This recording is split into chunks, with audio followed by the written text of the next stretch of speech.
안녕하세요. 네, 안녕하세요. 오늘 날씨는 어떤 것 같나요? 이거 굉장히 추운 겨울인데 오늘은 이상하게 네. 좀 포근합니다. 아무래도 네. 제가 굉장히 따뜻한 사람이기 때문이겠죠? 넘어가고요. 혹시 슬럼프가 오시면 어떻게 방안을 세우거나 어떻게 해결을 하시는지 여쭤봐도 될까요? 우리 질문하시는 분은 네. 어떤 때 슬럼프가 오던가요?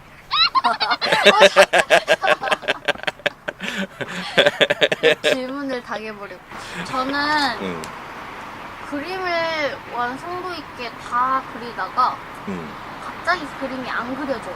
아니면 응, 저보다 그림을 못 그리더라도 응. 좀 더 개성이 있다거나 아니면 좀 기술적인 면에서 좀 더 저보다 더 좋다는 걸 깨달았어요.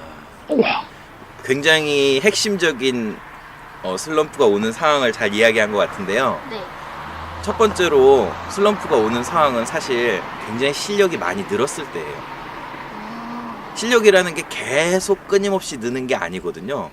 이제 약간 계단처럼 잠깐 또 멈췄다가 또 쑥 늘었다가 또 좀 멈췄다가 쑥 느는데, 우리가 막 늘고 있는 상황에서 갑자기 멈추게 되면 자기가 못한다라는 생각을 해요. 잘 안 된다라고 생각하고, 사실 그게 슬럼프예요. 그래서 사실은 슬럼프는 그만큼 실력이 성장하고 있다는 증거죠. 노력하지 않는 사람에게 슬럼프 찾아오지 않거든요. 그리고 또 하나는 내가 다른 사람의 어떤 멋진 그림들을 봤을 때 내 또 슬럼프가 찾아오는 경우가 많이 있어요. 왜냐? 슬럼프라는 거는 굉장히 기초적인 과정에서 주로 오기보다 어느 정도 그 일을 내가 잘 하게 됐을 때 찾아오게 되는데요. 내가 한 것보다 더 나은 것들을 봤을 때 쫓아가고 싶잖아요. 나도 그것처럼 그리고 싶은데 사실 그게 금방 그렇게 되진 않거든요. 그래서 그런 상황에 어떤 하고 싶은데 노력해도 좀 되지 않는 그런 어떤 차이 때문에, 그런 괴리감 때문에 저희가 그걸 슬럼프로 느끼게 돼요. 근데 사실 이건 굉장히 좋은 거라고 생각합니다. 아니, 나보다 잘하는 사람이 세상에 없다면 과연 어떤 발전이 있을까요? 아마 우리나라의 청소년이나 또 만화 좋아하는 많은 어른들이 그림을 잘 그리시는데, 또 잘 그리는데, 그 이유가 제 생각에는 좋은 만화들을 보고 열심히 따라 그렸기 때문이라고 생각이 됩니다. 사실은 우리에게 굉장히 뭔가를 우리가 모방하고 싶어하고 또 그걸 위해 노력하는 과정은 정말 소중한 거죠. 그래서 저는 슬럼프가 나쁜 게 아니라 너무너무 좋은 일이라고, 노력하는 사람에게만 찾아오는 더 성공하고 있다는 증거라고 생각하고 있습니다. 그러면 어떻게 하면 그 슬럼프를 아주 좋게 더 극복을 할 수 있는지. 슬럼프가 오면 굉장히 슬프죠. 정말 이해해요. 슬럼프가 오지 않는 사람은 없거든요. 저도 15년 넘게 그림을 그렸는데 그동안 얼마나 많은 슬럼프가 찾아왔겠어요? 이거 정말 알아야 될 거예요. 우리가 예를 들어 몸이 아플 때 병원에 가야 할지 약을 먹어야 할지 아니면 그냥 쉬면 될지 이걸 모르면 병이 더 악화될 수도 있는 거잖아요. 그래서 저는요, 슬럼프가 왔을 때 여러분들에게 어떻게 하면 되는지 그 방법을, 제가 알고 있는 방법을 알려드릴게요. 첫 번째로, 우리가 만약에 취미로 그림을 그린다면 슬럼프가 왔을 때 일정 기간 쉬어주는 것이 좋아요. 그만큼 열심히 해서 성장했고 그 성장이 멈춰서 지금 멈춰있는 상태니까 쉬어주는 걸 통해서 내가 지금 힘든 게 좀 치유될 수 있잖아요. 그럼 다시 또 성장을 할 수가 있어요. 근데 이런 경우는 사실은 이게 아주 추천해주고 싶은 방법은 아니에요. 왜냐면 작가 같은 경우는, 내가 꿈이 작가다, 나 나중에 그림 그릴 거고 예술인 창작인이 될 거다, 이런 사람의 경우에는 사실 슬럼프 때 쉬는 것은 좋은 습관이 아니에요.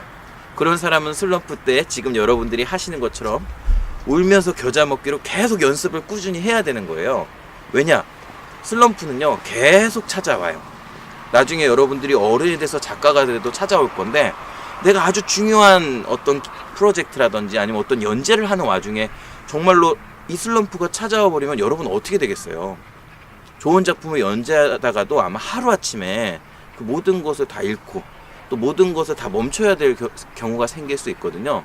또 다른 사람이 엮여 있을 수 있고, 그래서 사실 슬럼프는 어떻게 보면 우리가 이겨내고 극복해야 되는 그런 부분이 있어요. 그래서 저는 취미로 그림을 그리는 친구들은 쉬는 방법을 통해서, 또 나는 정말 이 일에 관심을 갖고 진로로서 혹은 나는 이 일을 내 직업으로서 생각하고 있는 사람들에게는 눈물 콧물 쏟으면서 열심히 더 그림을 그려서 극복하라고 말씀드리고 싶은데요. 여기서 팁 하나 드릴게요. 여러분이 슬럼프가 왔을 때 대부분 잘 안 그려지는 분야는 그동안 그려왔던 분야예요. 만약에 사람을 그렸는데 내가 사람이 잘 안 그려진다. 근데 참 신기한 게 그럴 때는 사람이 아닌 자연물이나 동물 같은 거 그리면 아주 잘 그려지거든요. 무슨 말인지 이해가 되시나요? 그래서 여러분들이 그려보지 않았던 대상들을 그려볼 수 있는 기회가 제공되는 시간이 아마도 슬럼프가 아닌가. 우리가 열심히 인생을 살다 보면 어느 날 빠뜨린 것들이 있을 거 아니에요. 그런 것들을 챙기고 가면 더 좋잖아요. 그래서 저는 여러분들이 슬럼프라는 어떤 계기를 통해서 그동안 그림을 그리면서 놓쳤던 그 블럭들을 다시금 찾아서 채웠으면 좋겠고, 만약 그렇게 한다면 나중에 그림 실력이 정말 일치월장할 거라고 생각이 됩니다. 좋은 말씀 잘 들었습니다. 저는 그냥 쉬어가야만 한다고만 생각을 했었는데, 자신이 진로로 미술 쪽으로 결정을 할 거라면 이게 쉬기만 하는 것이 좋은 게 아니라는 것을 잘 깨달았습니다. 감사합니다. 수고하셨습니다. 네.